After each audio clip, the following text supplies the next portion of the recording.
welcome. My name is Cindy Grimes, Reverend Cindy Grimes, and I am the senior minister here at the Center for Spiritual Living. And we have been talking about peace. We've been talking about peace as the vision of peace. And today specifically, I'm talking about the whole paradigm of peace. Now, how many of you know what that word means, paradigm? Are you familiar with that? Raise your hand if you know what that is. Well, I'm going to say a paradigm. We've been talking. You may hear this phrase used often, a paradigm shift, and that's what we're in the midst of right now. I think that's what all the chaos and stuff that we are seeing is part of this shift, this change in consciousness that's happening. A paradigm shift is a fundamental change in our underlying assumptions of reality. A fundamental change. It's like one big paradigm shift that happened was when people realized that the earth was not flat but round. Right? Imagine people living as if the world was flat. What would your life be like? It'd be very restricted, exactly. It'd be very limited because you'd be afraid to go out too far. So finding that the world was round expanded people's lives in a huge way. There is also personal paradigm shifts that happen for us. How many people remember when they learned how to ride a bike? Oh, yeah. You know, and like all of a sudden you got balance. Like you tried and you'd fall, and then one day you get balance, and then you never forget it. And how much did your world open up once you were able to get on that bike and go into other neighborhoods and see other things? It shifts everything, right? Paradigm shift. So I believe that we are in the midst of a paradigm shift now, and I want to talk about that. But before that, I want to share another one, a paradigm that I learned about as I was researching for this talk. And I just want to share it with you because I think it's kind of... it really speaks to a lot of what's happening today. And it is called the Great Horse Manure Crisis of 1894. This is for real. Is anybody familiar with this? Have you all heard this? There's one who knows about it. Okay, I can't wait to share this. All right, so in 1898, delegates from across the globe gathered in New York City for the world's first international urban planning conference. One topic dominated the discussion. It wasn't housing, it was not land use, it was not economic development or infrastructure. The delegates were driven to desperation by horse manure. You see, the horse was no newcomer to the urban scene, but by the late 1800s, the problem of horse pollution had reached unprecedented heights. The growth of the horse population was outstripping even the rapid rise in the number of human city dwellers, and American cities were drowning in house manure and horse manure, as well as all the other unpleasant byproducts of the era's predominant mode of transportation. Okay, so I didn't know this. Some of you horse people know that horses leave their deposits 20 to 30 pounds worth a day, gallon of urine, and what does all of that bring? Just think about it. Stench, flies, just on top of the horses that would die. They said 41 horses per day died in the streets of New York City, which meant they either had to be carted off or they were left there. So now you've got carcasses in the way. It's just to think how awful that must have been for people. So the situation seemed really dire, and in 1894 the Times of London estimated that by 1950 every street in London would be buried under 9 feet of manure. It was really a problem. So they had this conference, and within 3 days, they threw up their hands. They said, there's nothing we can do about it. There's nothing. Like, we're stuck. We're going to be in this position, and there's going to be manure piled, 3 stories high in New York City. So it was a genuine situation, but what they didn't know was that the horseless carriage was on its way.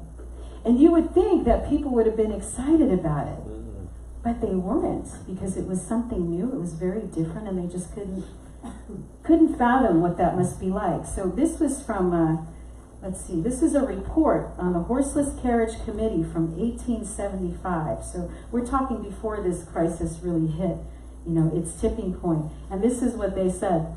The dangers of cars are obvious.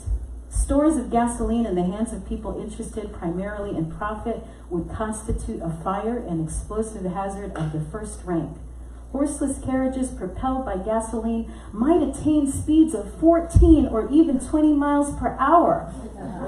Imagine the menace to people that this type of hurtling through our streets and along our roads, poisoning our atmosphere, would cause, right? Let's see. What else do we want to say? The cost of producing gasoline is far beyond the financial capacity of private industry, in addition to the development of this new power, which may just displace the use of horses, which would really wreck our agriculture. Isn't that fascinating? So we know how that all went down. So that's a paradigm shift, right? A huge paradigm shift. Imagine if all the naysayers and the doomsday people were right about that. Well, we know that they were not, so we don't have, piles, 50 feet, or whatever it was, 9 feet of manure in New York City and in London. Oops. So we've been talking about this idea of peace. And I believe that it is a paradigm, right? It's a new paradigm that's coming. There are people who will look and say, it's not possible. It's not possible to have peace. It is not possible for us to live without war. And I'm saying that is the new paradigm that we are stepping into. And just like the folks who couldn't believe that we could live without vehicles, that there is going to come a time when the darkness and the violence and the discord that we live with now is going to be a sad and distant memory. That people will understand that we don't have to live this way anymore. And there is no way to peace, really. Peace is the way. That is a quote by Mahatma Gandhi. There is no way to peace. In other words, peace is not a destination. Peace is something that we embody. We can embody here, now. It's not something far away. It is something that we all are responsible for bringing to light here and now. Each one of us, right? Who are we in charge of? Ourselves, right? Anybody else? Can we change anybody else? No. Therefore, peace needs to start within each one of us. If we want to see it in the outside world, it needs to begin here. Peace, there is no way to peace. Peace is the way.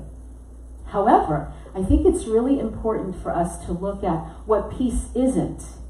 What peace isn't. And why do we keep these things in place that don't serve us? Does anyone have patterns of behavior or things that they do that they say, God, I wish I could stop doing that? Like, why can't I get a handle on this? And it keeps happening over and over again. Like you marry the same person, but it's three different bodies. Does that happen to anyone here? It didn't happen to me, but I know I have relatives like that. It's like, dude, she looks different, but it's the same woman and they're all your mother. Or the other things, the 20 pounds that keeps coming back. And you say, I don't want it to be like this, but yet it sticks around. So it's very similar. And I went to a workshop, I don't know how many of you are familiar with Landmark Education, years and years ago. And they threw out this idea that these things that we don't want to participate in, these things that we feel like doesn't serve us in our conscious mind, like I'd love to lose the 20 pounds, or I just want to get my act together, and somehow you can't. The reason you can't is because you're getting something out of that thing that you're holding on to. Does that make sense for people? Right? Like the 20 pounds, maybe it's a safety mechanism. Right? If I lose too much weight, then I'm going to be too attractive and people will be hitting on me all the time, right? And I can't have that. Or I have to buy new clothes. So even though there's part of you that's saying, well, I don't want this, there's another part of you that's keeping it going. Does that make sense? So the same idea with this thing about peace is there are things about war that serve us in some way. And it's real sneaky. It's real sneaky. Like they call it a racket. In Landmark is what they called these things that we kept in motion, even though consciously we didn't want it. Because it brings up the idea of, you know what a racket is? When someone's running a racket? Like you've got the front storefront of a building and it looks like a legitimate business, but in the back is where all the dirty stuff happens. Right? And it's not really present to everyone, but if you dig enough, you can find out. And war, I'm going to say, is the racket. Not just world wars, but other. Exactly, not just world war. And I'm using war as the big you know, the overarching word for discord that can happen on a macro scale, right, worldwide between nations and countries, but also the wars that we have in our own hearts and minds. So war, what is it good for? Right? Why do we keep it in place? And I got this from the book Peace is the Way by Deepak Chopra, and he mentioned it, he was talking about it in the context of larger war, right, war between countries. But as I looked at his list, I realized that it is the same principles where we are at war within ourselves. So I'm going to share what those are, see if you can agree that these might be reasons that people would indulge in such behavior. So the way of war, or the heart at war. Number one, what war does, and in order for us to participate in this, we dehumanize other people. And I've talked about this a couple of times already before. The idea of dehumanization is what we have to do to one another in order to be able to do terrible things to them. You know, it is what we have done on an international basis. We have done it for eons. And if you think about what's happening now, as we refer to whole groups of people as if they were some kind of vermin or something less than human, right? During the Holocaust, it was able to happen because people viewed certain populations as being less than human, and therefore deserving of punishment, deserving of torture, deserving of whatever horrible things were being done. We've done it to Native Americans in this country, right? In the times when our forefathers wrote our founding documents, African Americans weren't even considered a whole person, right? 3/4 of a person. This is what we have done, what we do as people, is because we are, I believe this, and science really bears this out, that we are wired for compassion. We're wired for kindness. We're wired to be decent with one another. And in order to be able to do these atrocities to others, we have to make them less than human. We put people in a box. And whenever you find yourself putting people in a box, you're in that area of dehumanizing people. Whether it's calling all Republicans a certain way, or all Democrats, or whatever your thing is, right? Carnivores versus vegans. We all have our little things, don't we? You know, so it is for us to recognize these places where our heart, where we are out of alignment. And anytime we dehumanize someone else, our heart is at war. War provides an outlet for vengeance. Right? The international wars as well as the inner wars. We even call it sweet vengeance. Has anyone ever been hurt, maybe hurt by another person, and wanted to lash out and know that they are hurting as bad as they hurt you? Has anyone ever felt that, or am I the only one? Right? Yeah, that is a form of heart at war. Heart at war, when I'm wanting to make someone else suffer. When I'm sitting back and going, ooh, karma got you. Right? Anybody? I'm owning up to it. I'm telling you, I have been there. And your heart is not at peace when you are wanting vengeance and happy for the pain of another person. That's a signal there that your heart's not at peace. War satisfies the demands of our fear by providing security. And I put security in quotation marks because we're never really secure. Right? And I'll clue you in on something. Here's a little secret. We're all checking out of here. Yeah.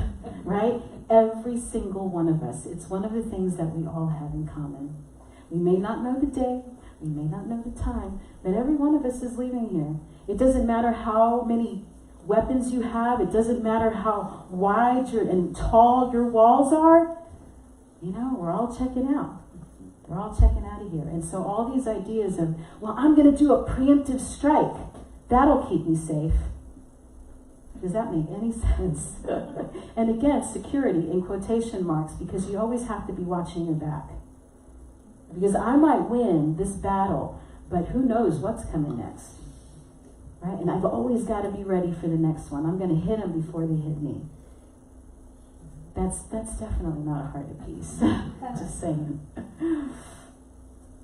It brings power to the victors. right? War brings power to the victors, even if it's just for a little while.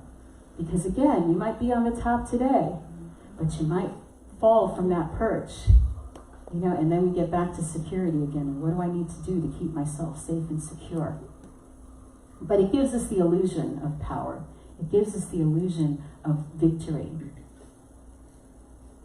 And war offers us, again, the wars in the heart, not just the big wars, but war offers an avenue to get what we want by use of force. It takes longer to negotiate with somebody to get what you want, doesn't it? Right? When if I have the capacity, I have the power, I have the strength to take what I want, I'm going to just get it. And sometimes that power is in the form of money. Right? Have you all seen in the news this group of people? It's a pretty large group of folks who have been arrested now for the college scam. Yeah, the college scam. I would say those were hearts that were at war. Thinking I can get what I want by paying for it. I have power, so I can do what I want, and I feel entitled to that. But what did they do to themselves in the long run? They shamed themselves. I mean, we can go all down the list. I want to bring you back to this chart, which I've shown a couple of times here, and it's one of my favorite teaching tools. For those of you who've not seen it before, it is a scale of consciousness and of emotion. And at the bottom of the scale, you see, are the worst things that we feel as human beings. I don't think that there is an emotion that is worse than humiliation and shame. That's about the bottom. If anyone knows of one that feels worse than that, let me know what it is. And then we move up from there. You can move up from shame to guilt, to apathy, grief, fear, desire, anger, pride. All of those things are steps up from shame.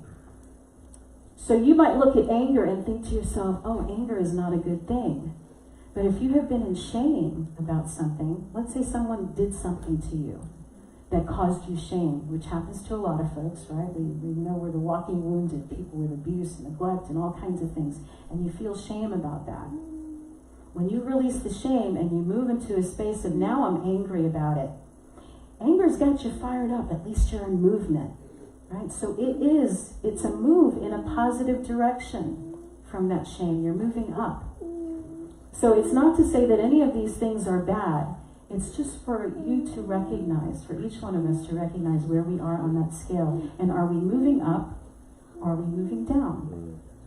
If you've been in a place of joy and love and peace and everything's awesome, and something happens and you drop down to anger or to grief or fear, that's something to look at.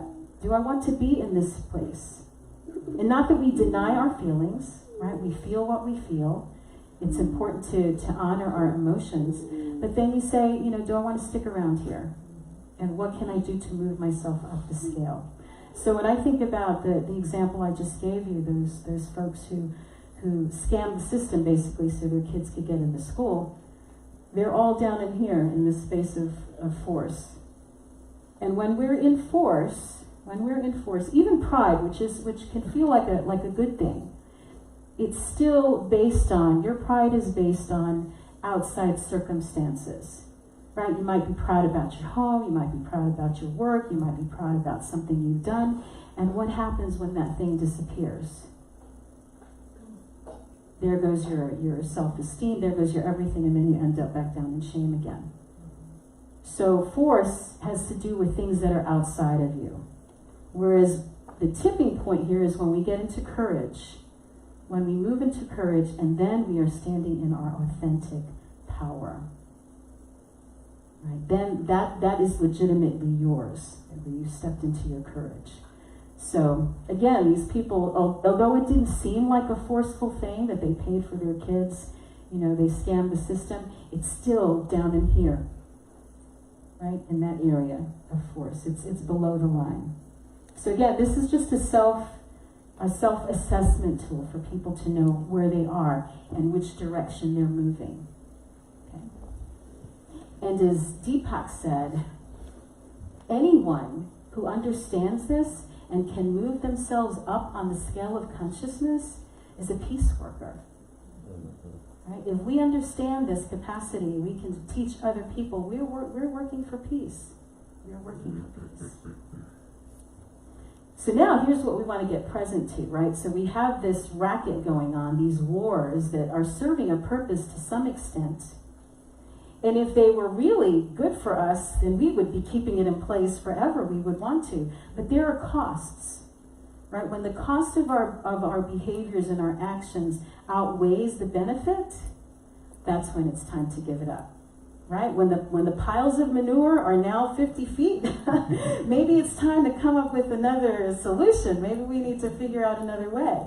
So what would you say are the costs of war? Whether we're talking the macro war or the wars in our hearts?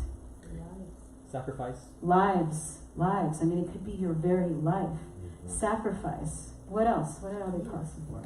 Fear, living in fear.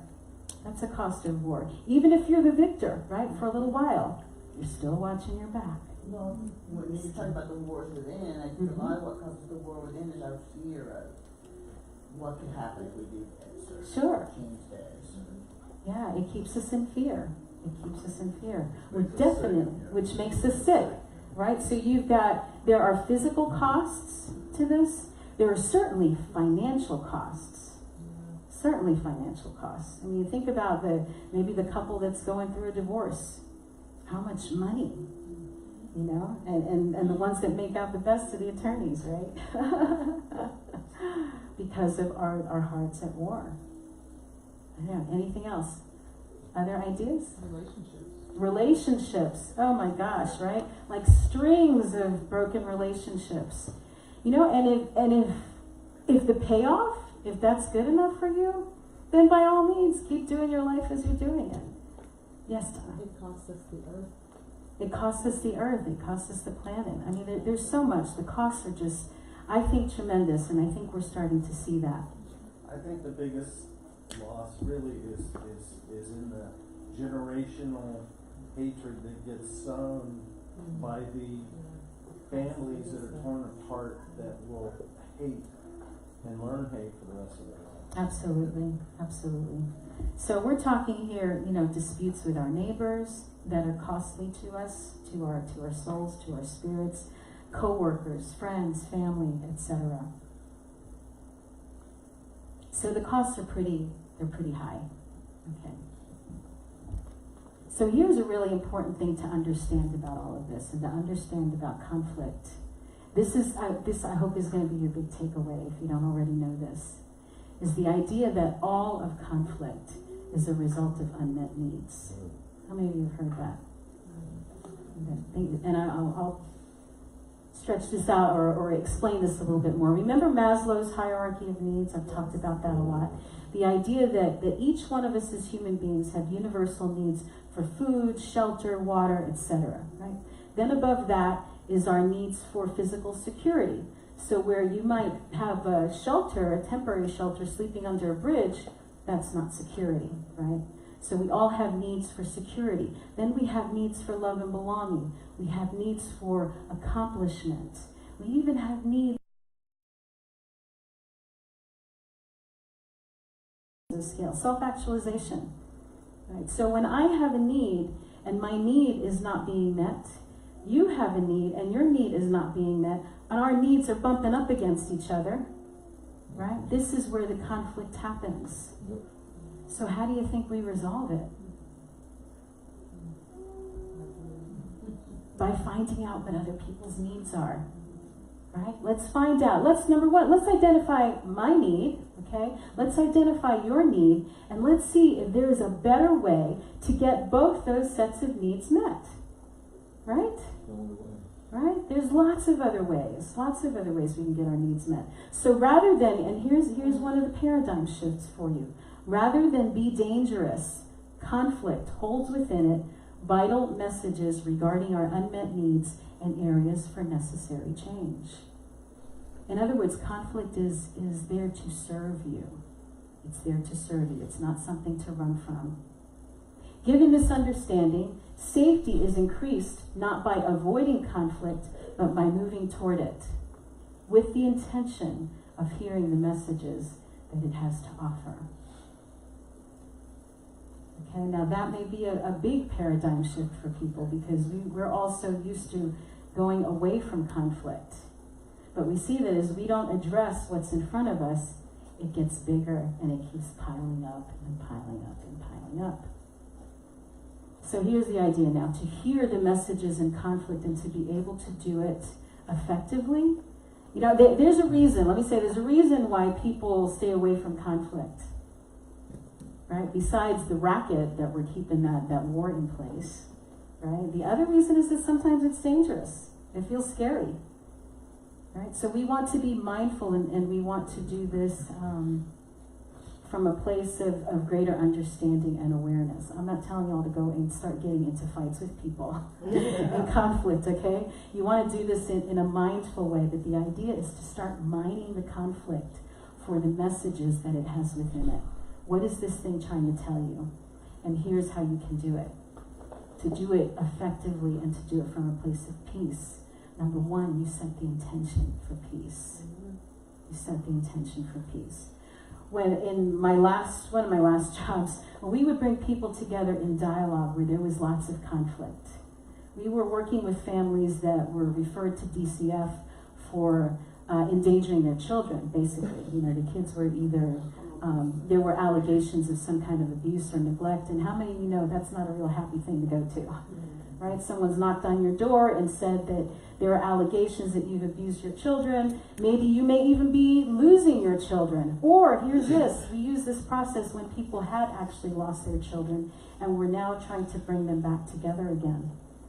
And so as a facilitator, I would sit with these groups of people who may be on very divergent places in their lives. Somebody wants to keep the kids, the other one wants the kids, or there's fighting and bickering.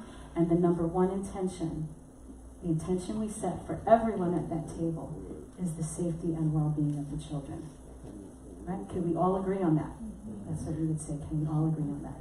So when you are in a and that would set the stage for everybody. It's like, I'm not here for grandma, I'm not here for mom and dad, I'm not here for anybody else but the benefit of the child. And can we all agree that we are all here for that?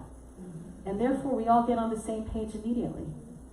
So whatever your conflict is, whatever your challenge is, set the intention for peace. Set the intention for connection. Set the intention for finding greater solution that serves everybody. That's number one, set your intention.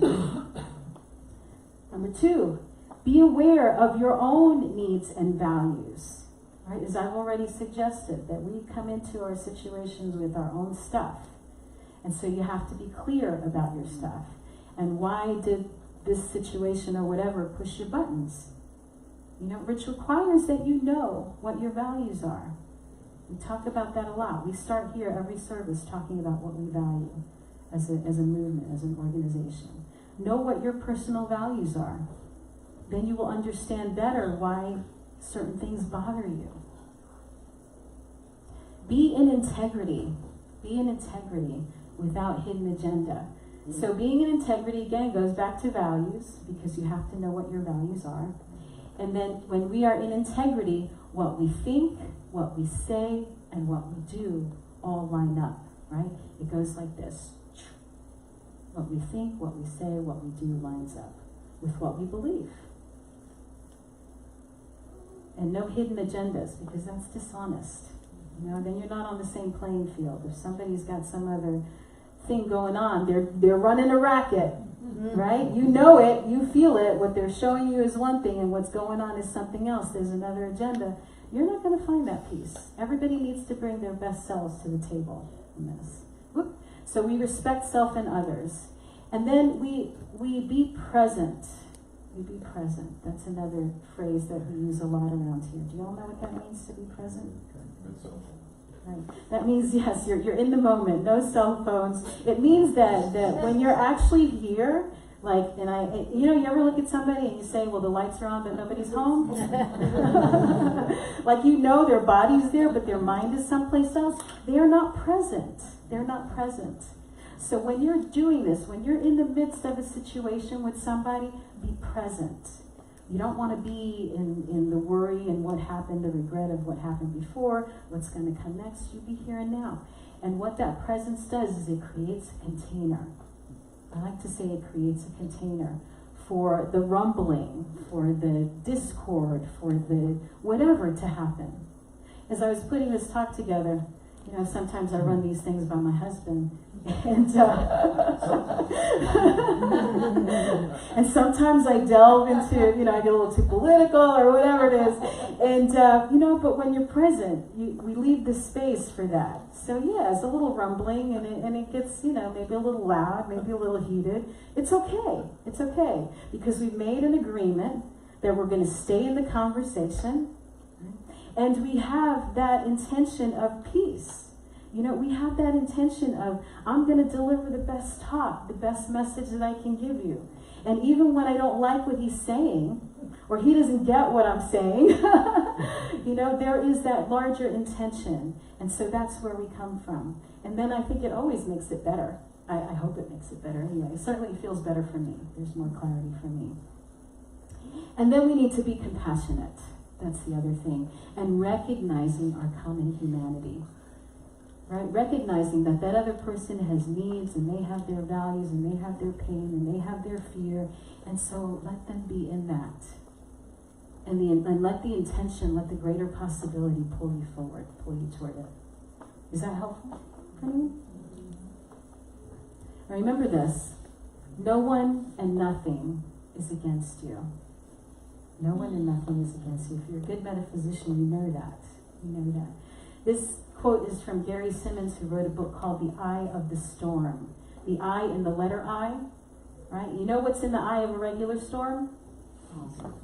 The calm, right? Place of calm. Where there may be swirls and winds and danger, and it's floating all around you. In the center place is the eye of the storm. That's where the calm is, right? And that's what we're all to be. Right, that calm, the center of the storm. So this is from that book. Conflict and adversity are our midwives. Conflicts arise to get our attention and help us find our center, our way back to wholeness.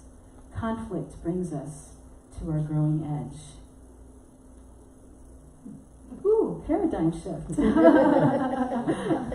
Paradigm shift. It's a whole different world, a whole different idea. And when we step out in courage, and maybe when you step out or you lean into that conflict that has maybe scared you, you'll find that you're going to end up in that paradigm shift, that you can be in another world than what you expected. We actually had a little peace building circle here on Tuesday. And I think there was a little trepidation because there had been a little discord, there was a little conflict, you know, but we all came to the table wanting that greater you know, the place where we could all find agreement, a place of peace. And we created the space through presence for a little bit of rumble, for a little discussion that wasn't always comfortable. Wasn't always comfortable, but you know what? We moved through. We moved through. And we came out on the other side, and we came out stronger, and we came out wiser. And that is the idea behind leaning into conflict. That you come out wiser, and you come out stronger, and you come out better. And so that brings me to our affirmation. And I'm going to say it first, and I'm going to invite you to say it with me. Because hopefully now it makes more sense, right?